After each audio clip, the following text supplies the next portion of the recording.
Assalamualaikum warahmatullahi wabarakatuh. Selamat datang saya ucapkan pada sidang terbuka program Doktor Teknik Elektro, Fakultas Teknik Elektro dan Informatika Cerdas Institut Teknologi 10 November. Yang kami hormati pimpinan sidang terbuka, Ketua KPF, Dewan Penguji, Profesor Insinyur Dadet Pramadianto, MN PhD, Dr. Eko Mulyanto Yuniarto STMT, Dr. Supeno Mardi Susiki Nugroho STMT. Promotor Profesor Dr. Insinyur Mauridi Heri Purnomo MN, Kopromotor Dr. Surya Sumpeno ST MSc. Pada kesempatan ini, saya ingin mengucapkan terima kasih untuk kesempatan yang telah diberikan untuk mempresentasikan topik penelitian saya dengan judul Fitur Motion Estimation dengan Based Only Correlation All Block Search atau POC-IBS pada area komponen wajah untuk pengenalan ekspresi mikro. Diangkat dari disertasi dengan judul Pengenalan Ekspresi Mikro berbasis fitur gerak pada area komponen wajah.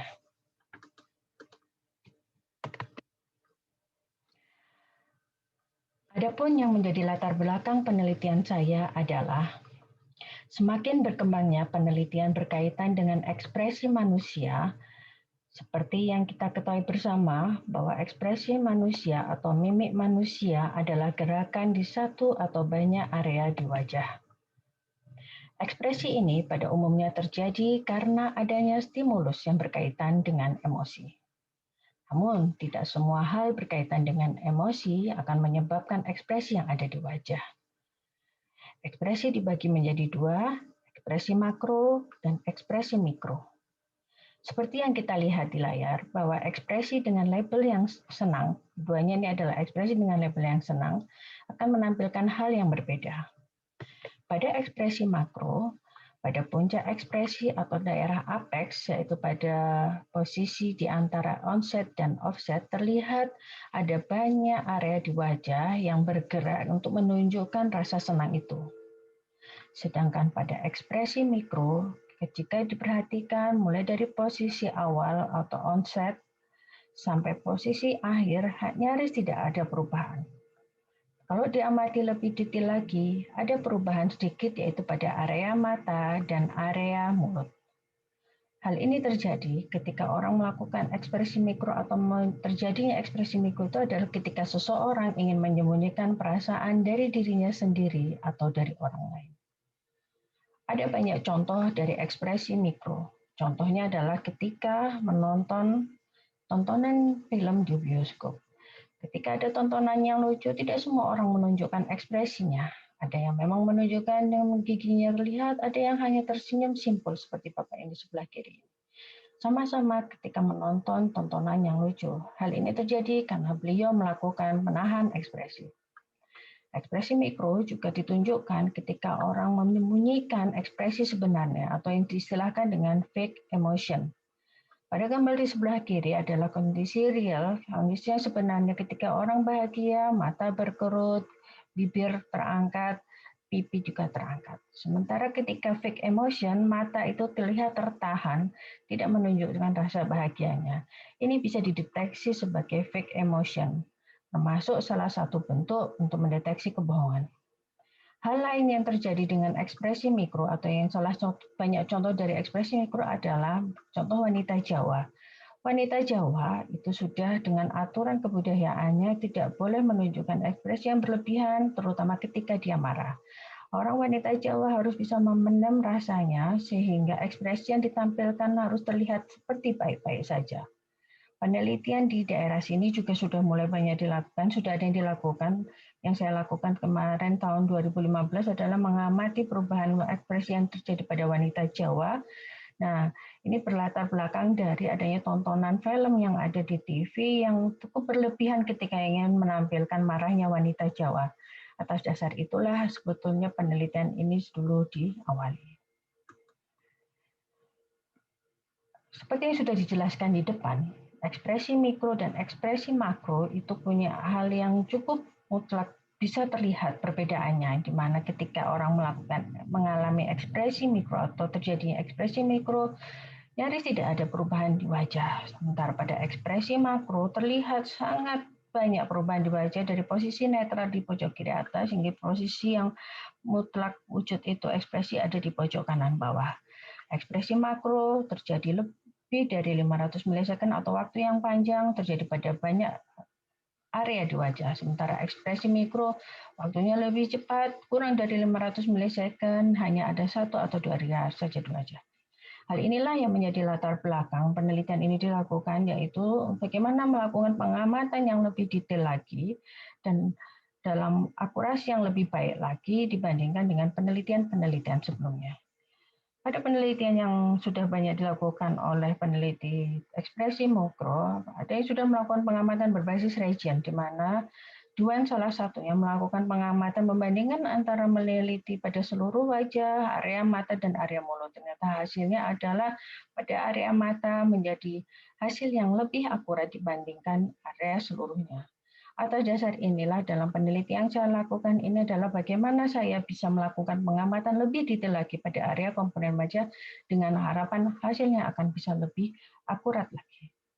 Pemilihan fitur juga saya lakukan dalam penelitian ini, di mana pada pemilihan fitur penelitian yang menggunakan ekspresi mikro, ada yang menggunakan yang berbasis appearance dengan LBP top, ada juga menggunakan motion base. Motion base saat ini mengalami peningkatan jumlah penelitian yang berbasis optical flow. Namun, jika diperhatikan dalam jurnal yang saya dapatkan di tahun 2018 ini, akurasinya tidak terlalu tinggi dan secara dasar bahwa optical flow memiliki komputasi yang cukup tinggi. Oleh karena itulah menjadi rumusan masalah saya yang kedua, yaitu bagaimana saya dapat melakukan pemilihan fitur yang dapat memberikan akurasi yang lebih tinggi dan waktu komputasi yang lebih cepat. Jadi dua hal ini yang menjadi masalah dan tujuan yang menjadi target dalam penelitian saya ini. Ada batasan penelitian yang saya lakukan dalam penelitian itu, yaitu menggunakan dataset CASME, tidak menggunakan data primer, karena untuk penelitian ekspresi mikro itu membutuhkan ketelitian yang cukup tinggi untuk memastikan bahwa ekspresi yang dihasilkan adalah benar sesuai label. Dan ekspresi yang saya amati adalah ekspresi jijik, senang, sedih, dan kaget. Sementara area komponen wajah yang saya amati adalah alis kanan, alis kiri, mata kanan, mata kiri, dan mulut. Mengacu dari penelitian sebelumnya adalah mendetailkan penelitian yang ada. Ini adalah contoh dari dataset CASME yang saya gunakan.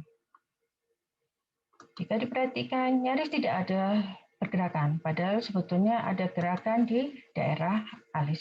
Seperti ini dataset yang digunakan dalam penelitian itu, yang saya lakukan. Berikutnya saya akan menjelaskan tentang secara umum metode penelitian yang saya lakukan. Penelitian pengamatan ekspresi mikro berbasis gerak pada area komponen wajah ini dibagi menjadi 4 tahap. Tahap preproses, tahap ekstraksi fitur, tahap pemilihan fitur, dan tahap klasifikasi. Pada bagian ini saya akan jelaskan cukup umum tentang apa yang dilakukan dalam penelitian ini secara keseluruhan.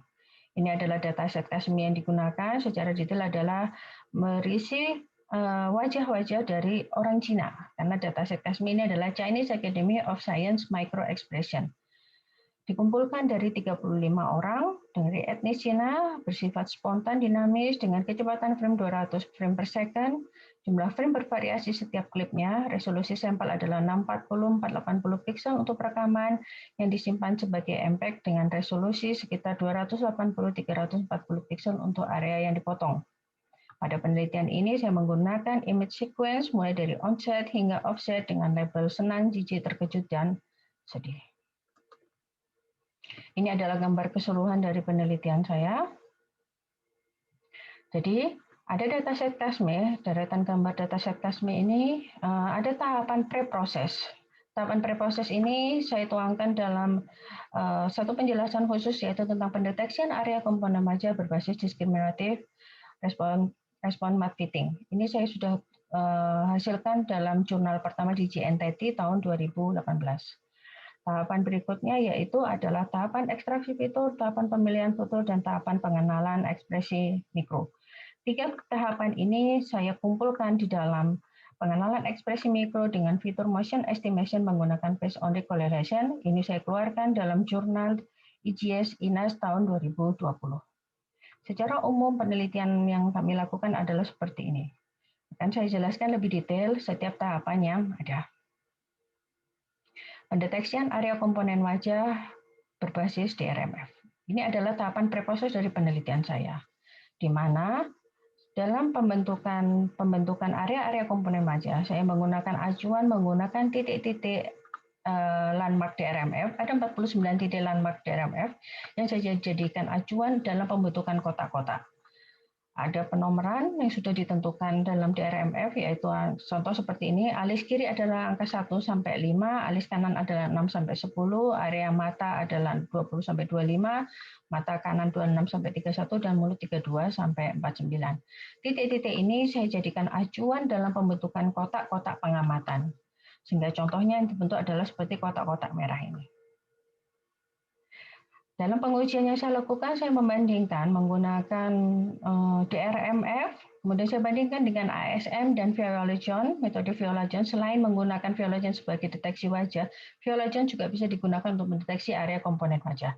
Saya membandingkan dengan dua metode yang lain, hasilnya adalah pada Viola-John dengan menambahkan data training orang Cina, gitu ya, hasilnya hampir mendekati 100%. Ada beberapa kali kesalahan yaitu pada pendeteksian area mata. Contoh di sini, mata kiri dan mata kanan. Kalau mata kiri adalah warna merah, mata kanan adalah warna hijau, terlihat ada beberapa kali tertukar posisinya.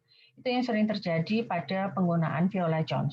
Untuk mulut, nyaris sudah bisa mendeteksi secara keseluruhan. Sementara ASM, sama-sama metode landmark point seperti DRMF, menunjukkan hasil yang sama dengan DRMF, yaitu adalah selalu tepat. Namun, jika dibandingkan pada perbandingan waktunya, bisa terlihat di sini warna biru adalah menggunakan Viola-John, kemudian warna oranye adalah ASM, dan warna abu-abu adalah DRMF. Terlihat bahwa waktu rata-rata DRMF adalah 0,0802 second, kemudian ASM adalah 0,14, Viola-John adalah 0,25. Secara waktu rata-rata, proses yang dilakukan DRMF jauh lebih cepat dibandingkan yang lain. Secara nilai akurasi, DRMF dan ASM 100%. Maka dari dua pengujian ini, metode DRMF paling unggul pada perbandingan akurasi dan kecepatan. Pada penelitian ini, saya juga harus menambahkan pelacakan untuk setiap komponen wajah, karena yang saya amati adalah deretan gambar bergerak.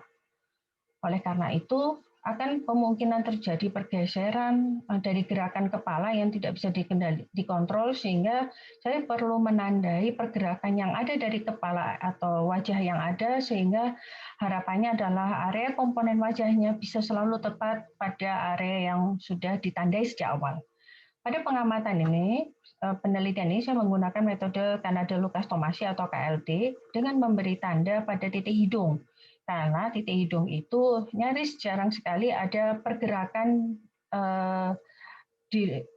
nyaris ada pergerakan di luar dari pergerakan kepala. Jadi akan mengikuti pergerakan kepala, sehingga titik itu cukup stabil untuk kami jadikan acuan sebagai penanda pergerakan kepala. Pergerakan yang ada di hidung akan membawa pergeseran pada kotak-kotak yang ada. Contoh seperti ini. Jadi titik hidung selalu diamati. Pergerakan dari titik hidung akan membawa pergerakan pada area-area yang lain. Contoh pada area mulut, area alis kanan, dan area alis mata kiri. Ini pergerakan yang ada di hidung akan membawa pergerakan di area yang lain. Dari penelitian di tahap preproses ini, jika dibandingkan dengan penelitian lain, saya menghasilkan deteksi dengan DRMF dan penambahan KLT untuk 5 area Royce di wajah. Tahapan kedua dari penelitian saya, yaitu yang dikeluarkan dalam jurnal IGS INAS 2020, yaitu adalah pengenalan ekspresi mikro dengan fitur motion estimation menggunakan phase only correlation.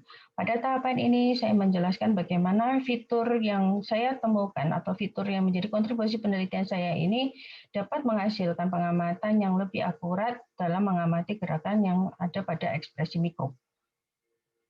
Ini adalah gambarannya. Image sequence, kemudian pada tahapan A ini sudah dilakukan di penelitian sebelumnya tadi, yaitu memecah menjadi area-area komponen wajah. Ini adalah hasil dari pembacaan fitur menggunakan POC IPS, kemudian melakukan klasifikasi untuk mendapatkan pelabelannya apakah happiness, disgust, sadness, ataupun surprise. Langkah pertama, dalam POC IPS, yaitu ini adalah bagian dari motion estimation, perbandingan antar blok, maka yang pertama kali harus dibentuk adalah membentuk blok. Dalam penelitian ini, saya mencoba membentuk blok, mulai blok terkecil hingga blok terbesar, yaitu mulai ukuran 5x5 hingga 25x25 dari setiap kotak-kotak area komponen wajah.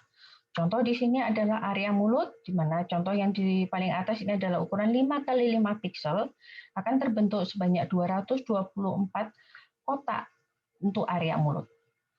Gambar berikutnya adalah 9x9 piksel. Pada area mulut, setiap kotak ini ukurannya adalah 9x9 piksel, maka akan terbentuk 60 kotak. Dan pada gambar yang paling bawah adalah contoh 17x17 piksel untuk area mulut akan terbentuk sebanyak 16 kotak pengamatan. Kotak-kotak ini adalah yang menjadi dasar pembandingan antar blok. Contoh pada langkah kedua. Ini adalah contoh gambar untuk frame reference dan frame current, di mana akan dibandingkan dua frame ini antar blok yang ada. Dalam penelitian ini, saya membandingkan setiap blok pada nomor urut yang sama antara dua gambar yang berbeda. Antara blok netral, antara gambar ketika frame netral, dan gambar ketika terjadinya ekspresi mikro. Jadi contoh di sini adalah saya membandingkan POC 1 adalah membandingkan pada blok 1 dengan blok 1, blok 2 pada blok 2, blok 3 pada blok 3. Setiap blok saya bandingkan dengan perhitungan POC, di mana contoh yang didapat sini ditunjukkan ternyata ada terjadi pergeseran atau perubahan di dalam blok itu, maka akan menghasilkan nilai POC seperti ini, di mana nilai POC tertinggi akan menunjukkan letak pergeseran yang ada. Contoh pada blok 28x28. Nilai POC tertinggi adalah pada posisi X2Y2. Dari angka-angka POC yang didapatkan, 0,4687 adalah nilai POC tertinggi dibandingkan nilai yang ada. Hal ini menjadi dasar adanya panah vektor yang saya hasilkan mulai dari titik pusat menuju ke nilai tertinggi POC. Itulah yang saya temukan atau yang menjadi kontribusi saya menjadi POC IPS, yaitu menjadikan fitur panah ini adalah fitur yang menunjukkan adanya pergerakan pada blok tersebut. Jadi saya membaca ada atau tidaknya pergerakan dalam setiap blok. Ini contoh pada langkah ketiga, saya perjelas gambar yang ada. Ini adalah warna hijau-hijau, ini adalah menunjukkan adanya pergerakan pada blok-blok tersebut. Jika tidak ada warna, menunjukkan bahwa tidak ada perbedaan antara blok netral dengan blok saat itu, sehingga tidak menunjukkan ada panah atau tidak menunjukkan adanya pergerakan. Sementara yang hijau menunjukkan adanya pergerakan. Contoh di B28, seperti yang saya jelaskan sebelumnya, panah itu menuju ke arah kiri atas. Maka nanti fitur yang bisa didapatkan dari vektor ini adalah dapat nilai X, nilai Y, nilai magnitude, dan nilai theta. Itu adalah nilai dari satu warna vektor. 4 nilai ini dari setiap blok adalah menjadi nilai fitur yang saya dapatkan dari kumpulan blok yang ada. Sehingga jika ada 224 blok, maka akan mendapatkan 4 kali 224 blok hanya untuk area mulut. Sementara pengamatan yang dilakukan ada 5 area, maka bisa dilihat ada banyak jumlah fitur yang dihasilkan. Contoh seperti ini pada blok 5x5 akan didapatkan mata kanan, mata kiri, alis kanan, alis kiri, mata kanan, dan mata kiri serta mulut akan mendapatkan blok sebanyak 2.800 fitur di setiap data. Hal ini menunjukkan fitur yang sangat banyak, namun dominan adalah nilai 0. Seperti pada gambar sebelumnya, pada umumnya gambarnya adalah seperti ini, di mana jumlah warna vektor itu sebetulnya tidak terlalu banyak, lebih banyak yang tidak bergerak, karena memang pada dasarnya gerakan ekspresi mikro itu gerakan yang sedikit, gerakan yang tidak banyak, sehingga yang terjadi adalah sebetulnya lebih banyak tidak yang bergerak daripada yang bergerak. Nah, dengan adanya jumlah fitur yang banyak dan dominan 0, dalam penelitian ini saya melakukan seleksi fitur for QMV, di mana saya memilih fitur mengelompokkan panah-panah vektor di pojok kanan atas, pojok kiri atas, pojok bawah atas, dan pojok kanan bawah, pojok bawah. Seperti nilai ini, di mana Q1 adalah X lebih besar dari 0, Y lebih besar dari 0. Q2 adalah X kurang dari 0, Y lebih dari 0. Q3 adalah X negatif, Y negatif. Q4 adalah X positif, Y negatif. Sehingga dalam penelitian ini saya mengelompokkan fitur yang banyak tadi adalah dalam kelompok Q1, Q2, Q3, Q4, di mana setiap Q adalah total nilai X, total nilai Y, kemudian saya akan mendapatkan theta baru dan magnitude baru. Ini saya lakukan pada semua area komponen wajah, baik alis kiri, alis kanan, mata kiri, mata kanan, maupun mulut. Hal ini menjadikan jumlah fitur yang terbentuk dalam setiap data menjadi jauh lebih sedikit. Hasilnya adalah waktunya menjadi bisa lebih cepat. Jika diamati, inilah hasil yang didapatkan ketika kondisi netral dibandingkan dengan onset, apex, dan offset. Onset adalah ketika memulai terjadinya pergerakan, offset adalah ketika akan menuju ke netral, dan apex adalah ketika puncak ekspresi. Bisa dilihat sini bahwa ketika apex atau puncak ekspresi, jumlah panahnya jauh lebih banyak dibandingkan kondisi onset dan kondisi offset. Setelah fitur-fitur tadi disederhanakan lagi atau diseleksi lagi, ya, yang dilakukan tahap berikutnya adalah melakukan perbandingan klasifikasi. Ada dua klasifikasi yang kami lakukan untuk diperbandingkan, yaitu menggunakan KNN dan SVM. Pada KNN kami menentukan adanya K5 dengan matriksnya adalah equilibrium distance, kemudian SVM-nya karenanya saya menggunakan RPF. Hasilnya adalah seperti berikut.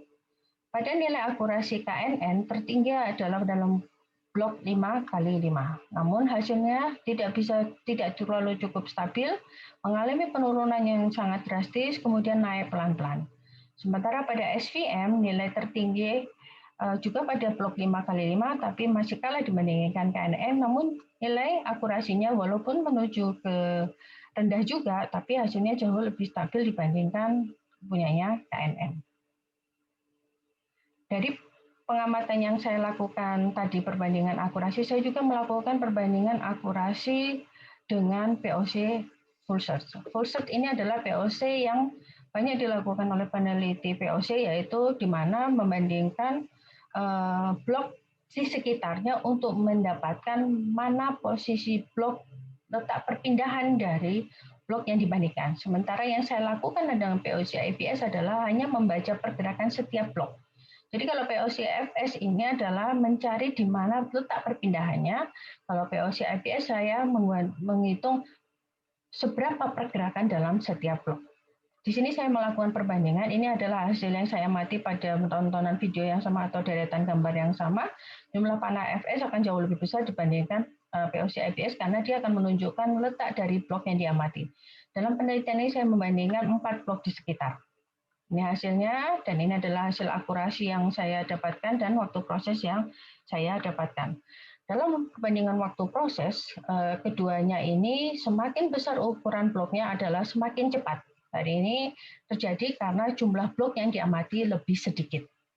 Sementara secara klasifikasi akurasi pada KNN maupun SVM, POC-IPS lebih tinggi dibandingkan POC-FS pada blok 5 kali 5. Terlihat di sini nilai POC-IPS adalah 90,9 untuk SVM, sementara FS adalah 83,9 dan KNN adalah 92,7, sementara FS adalah 87,5. Sehingga untuk membandingkan pada dua metode ini, akurasi POC-IPS lebih tinggi dibandingkan POC-FS. Jika dilihat lagi penelitian sebelumnya yang menggunakan fitur gerak, menggunakan optical flow, terlihat bahwa akurasi yang didapatkan pada penelitian ini lebih tinggi dibandingkan pada penelitian-penelitian yang lainnya. Kesimpulan yang saya dapatkan dalam penelitian ini adalah metode Viola-John dan DRMF dapat mendeteksi area wajah dan area komponen wajah lebih cepat dibandingkan menggunakan metode Viola-John dan ASM pada pembentukan area komponen wajah. Metode pelacakan KLT dapat bekerja dengan baik dalam mengikuti pergeseran titik-titik penanda pada ROI area komponen wajah, dan ini cukup penting pada pengamatan ekspresi mikro. Pendekatan baru estimasi gerak atau motion estimation metode POC-IPS membandingkan tiap-tiap blok pada dua frame komponen wajah untuk mengetahui adanya pergerakan transaksi pada blok tersebut.